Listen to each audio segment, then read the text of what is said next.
नमस्कार विद्यार्थी मित्रांनो. नमस्कार मॅडम. बघा, आज आपण मंथन, नवोदय, शिष्यवृत्ती अशा वेगवेगळ्या स्पर्धा परीक्षा ज्या आपल्याला NTS, MTS अशा असतात, अशा स्पर्धा परीक्षेमध्ये असा प्रश्न विचारलेला जातो.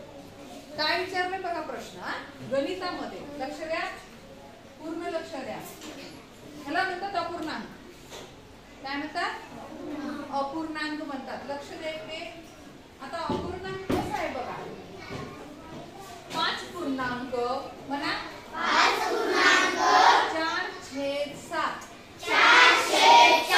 वजा 2 पूर्णांक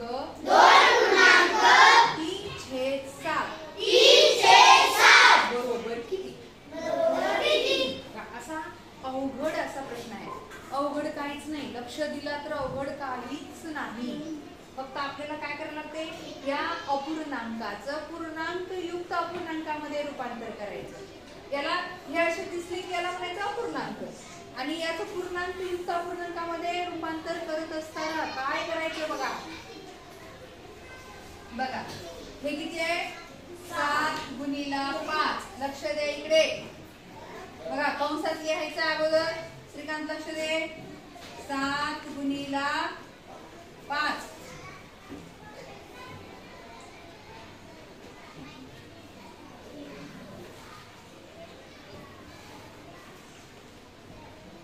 बघा अधिक हे किती आहे रे? 4. बघा लक्ष द्या. आणि खाली लिहायचे 7. काय केलं आपण? माझ्याकडे लक्ष द्या. या दोन्हींचा गुणाकार केला म्हणजे गुणाकार लिहिला. गुणाकार रूपात लिहिलं. बंद करा, लिखाण बंद करा, स्टॉप करा. इकडे बघा अधिक 4 म्हणजे याला आपण काय करणार आहोत? पूर्णांक युक्त अपूर्णांकामध्ये रूपांतर करणार आहोत. हे झालं याचा. आता याचं बघूया. सांगा काय करायचं? गुणाकार कशा कशाचा? 7 गुणिला 2 कंस बंद अधिक 3 आणि छेद 7. आता हे झालं का रे पूर्णांक युक्त अपूर्णांक? नाही झालं. अजून नाही झालं. मग काय करायचं बघा आता. 7 35 35 अधिक किती आहे रे? 4. बघा असं पायरी पायरी लिहायचं. छेद 7 वजा. आता इथं तसंच करा. 7 दुनी पटपट बोला. 7 दुनी 14 अधिक 3 छेद 7. बघा लक्ष द्या. आरती नंतर कुणी एवढं समजावून सांगणार नाही. आता इथं काय करायचं आपल्याला? इथं काय दिसत आहे तुमच्या डोळ्याला? मग सांगा ना किती झाले? 35 आणि 4 39 छेद 7 वजा किती झाले? 14 आणि 3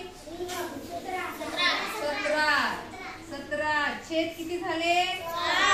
7. आता इथं काय दिसतंय रे तुम्हाला? आणि हे काय झालं? पूर्णांक युक्त अपूर्णांक झाला. हा इकडे लिहिते मी. पूर्णांक युक्त अपूर्णांक. बघा 39 छेद 7 वजा 17 छेद 7. आता या दोन्हीचा खालचा छेद कसा झाला रे? समान झाला. मग जोपर्यंत छेद समान होत नाही तोपर्यंत इथं समान होता छेद तरी सुद्धा, पण हे असं होतं ना अपूर्णांकामध्ये होतं. इथं काय केलं आपण? अपूर्णांकाचं पूर्णांक युक्त अपूर्णांकामध्ये रूपांतर केलं या पद्धतीने. मग आता इथं सोपं आहे. इथं काय करायचं बघा. 39 वजा किती रे? 17 आणि ह्या दोन्हीचा छेद एकच लिहायचा 7. सांगा 39 मधून 17 गेले किती राहिले?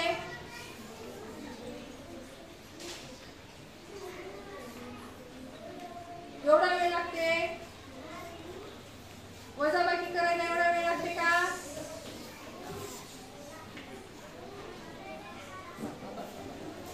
चटकन तोंडी सांगता आलं पाहिजे. 39 मधून 17 वजा गेले 22.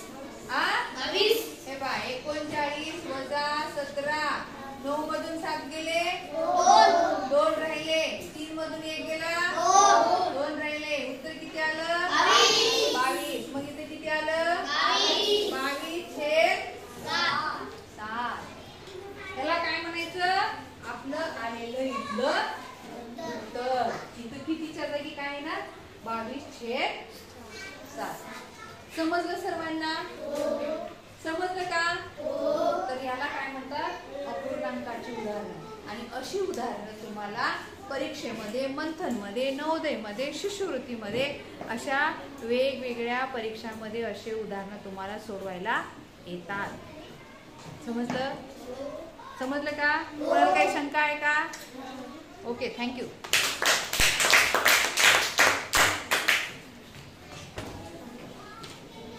एक मिनिट लक्ष द्या इकडे आता याचं सुद्धा आपल्याला आणखीन पूर्णांकयुक्त अपूर्णांकामध्ये रूपांतर करता येते कसं करता येते बघा हा इथे किती आलं वरी 22 आणि खाली छेद 7 तर आपण याला